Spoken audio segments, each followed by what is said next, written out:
Satgas BLBI semakin mengganas, yaitu tanpa kompromi telah menyita uang ratusan miliaran rupiah dari penunggak utang BLBI yang sudah 22 tahun ini tidak terbayarkan ke kas negara.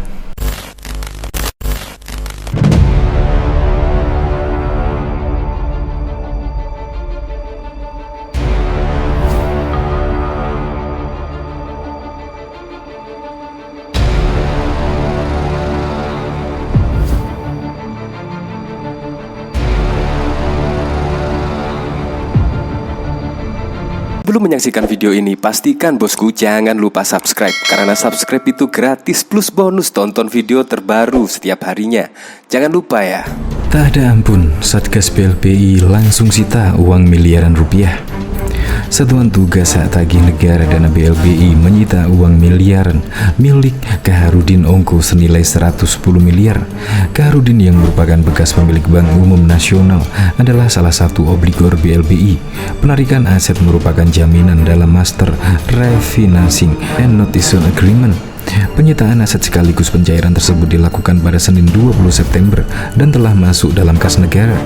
Pencairan aset dilakukan dari escrow account di salah satu bank swasta nasional. Jumlah escrow account sebesar 664 juta ditambah escrow account sebesar 7 juta US dollar, atau kalau dikonversi ke rupiah sebesar 109 miliar, ujar Menteri Keuangan Sri Mulyani saat konferensi pers pada Selasa 21 September. Sri Mulyani menyebut penagihan hutang Kaharudin telah dilakukan sejak tahun 2008 lalu, namun pembayaran yang dilakukan masih sangat kecil. Menteri Koordinator Bidang Politik Hukum dan Keamanan Mahfud MD menambahkan, selain uang yang telah disita, Satgas BLBI juga telah melakukan penyitaan terhadap aset tanah milik sejumlah obligor lainnya. 5,2 juta hektar sudah kita kuasai langsung kembali. Sekarang dalam proses sertifikasi atas nama negara, ungkap Mahfud. Satgas BLBI juga telah mengidentifikasi sejumlah aset obligor dan debitur dari dana BLBI berdasarkan hasil identifikasi. Terdapat 15,2 juta hektar tanah yang dapat disita oleh pemerintah. Sebagian terdapat bangunan. Sebagai informasi, aset piutang BLBI diidentifikasi lebih dari 108 triliun melalui pemerintah membentuk Satgas BLBI untuk menangguh hak tersebut dan akan bekerja hingga 31 Desember 2023 mendatang.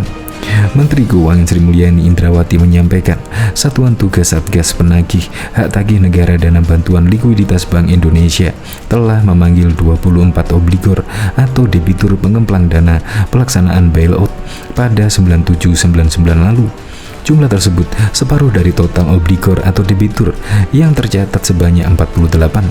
Menkyu menjelaskan, kepada debitur atau obligor terkait, Satgas BLBI telah melakukan penanganan, penyelesaian dan pemulihan hak negara. Setelah melakukan pemanggilan kepada 24 obligor atau debitur tersebut, Menkyu mengatakan ada 5 sikap yang ditujukan oleh mereka. Pertama, menghadiri panggilan Satgas BLBI dan mengakui punya hutang atau kewajiban kepada negara. Kemudian menyusun rencana penyelesaian hutang. Kedua, hadir atau mewakili pihak yang bersangkutan, mengakui namun menyampaikan rencana penyelesaian hutang, tapi pemerintah menolak tidak realistis.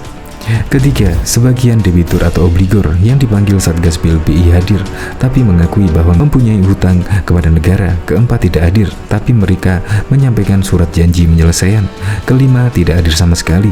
Di sisi lain, Sri Mulyani mengatakan, dari pemanggilan tersebut sudah ada hasil yang telah didapat kembali oleh negara atas hutang sebagian debitur atau obligor, seperti Kaharudin Ongko yang menjadi debitur dana BLBI. Namun tindakan tersebut setelah panitia urusan piutang negara mengeluarkan surat paksa terhadap obligor tersebut, karena selama berhutang kepada negara, tingkat pengembaliannya sangat kecil. Alhasil, pemerintah mengeksekusi jaminan kebendaan baik aset tetap dan bergerak yang diserahkan oleh obligor yang bersangkutan yang ditandatangani dalam Master of Refinancing and Notition Agreement tanggal 18 Desember 1998. Sesuai dengan MR-nya tersebut yang dilakukan tim Satgas pada 20 September 2021 telah melakukan penyitaan dan sekaligus pencairan harta kekayaan yang bersangkutan dalam bentuk aset di salah satu bank swasta nasional, ujar Menkyu Sri Mulyani saat konferensi pers pada Selasa 21 September. Adapun harta Koharudin Ongko yang disita oleh pemerintah senilai 664 juta dan dalam bentuk escrow account di salah satu bank swasta nasional dengan nilai 7 juta atau sekitar 109,5 miliar. Hasil sitaan ini sudah masuk ke kas negara sejak kemarin sore. Kami dari Satgas akan terus melakukan pemanggilan kepada obligor atau debitur terkait untuk segera menyelesaikan utangnya, ujar Sri Mulyani. Diketahui sebelumnya, Menteri Koordinator Bidang Politik Hukum dan Keamanan Menko Polhukam, Mahfud MD mengatakan salah satu aset properti yang telah dikuasai oleh negara yaitu aset properti ex-debitur PT Lipo Karawaci dan ex-Bank Lipo Group. Ini yang diserahkan kepada BPPN sebagai pengurang kewajiban BLBI, ujar Mahfud MD di Karawaci, Tangerang 27 Agustus yang lalu. Satgas BLBI mencatat keempat kota yang dilakukan pemasangan papan penguasaan dan pengawasan aset negara ialah sebanyak 44 bidang tanah seluas 251.000 meter persegi di perumahan Lipo Karawaci, Kelapa II, Tangerang. Lalu tanah seluas 3.295 meter persegi di Jalan Teuku Cik di Tiro, nomor 108, Kelurahan Madrasulu, Kecamatan Medan, Polonia, Kota Medan. Kemudian tanah seluas 15.000 meter persegi dan 15.700 meter persegi di Jalan Bukit Raya, KM 10, Gang Kampar 3, kawasan Kilang Bata, RT 4 RW 6, Sail Bukit Raya, Pekanbaru. Selanjutnya 2 bidang tanah total seluas 5 juta meter persegi di Desa Cikopo Maya, Kecamatan Jasinga, Bogor, Jawa Barat, seluas 2 juta meter persegi, dan Desa Neglasari, Kecamatan Jasinga, Bogor, Jawa Barat, seluas 2.991.000 meter persegi. Menko Mahfud MD mengatakan pemulihan hak negara dari hak tagih terhadap piutang negara dana BLBI mutlak dilaksanakan sebagai realisasi kewenangan negara tentang penyerahan aset-aset obligor dan debitur. Hal itu telah diakui dalam akte pengakuan utang Master Recognition Agreement ataupun Asset Settlement, kata Mahfud.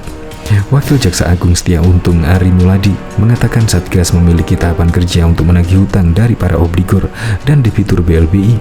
Dalam perkembangannya, ia mengatakan Satgas telah memanggil 48 yang harus mengembalikan dana BLBI. Terdapat sejumlah kendala yang dihadapi khususnya terkait aset yang berada di luar negeri yang memiliki sistem hukum yang berbeda dengan sistem hukum Indonesia, kata Setia Ihwal. Aset yang diincar Satgas BLBI. Lalu apa saja yang sudah didapatkan Satgas BLBI selama 6 bulan bekerja? Menteri Keuangan Sri Mulyani Indrawati yang juga merupakan pengarah Satgas BLBI mengatakan telah memanggil 22 obligor debitur yang bersangkutan kasus BLBI. Dari pemanggilan dua nama itu, pemerintah telah mencairkan dana dalam 2 akun perbankan, masing-masing senilai 664 juta dan senilai 7,63 juta US atau setara dengan 109,5 miliar. Sehingga secara total dana yang sudah berhasil disita pemerintah sebesar 110 miliar. Seluruh pencairan aset ini pun sudah masuk ke kas negara. Ini escrow account yang kita sita dan pencairan untuk kemudian masuk ke kas negara.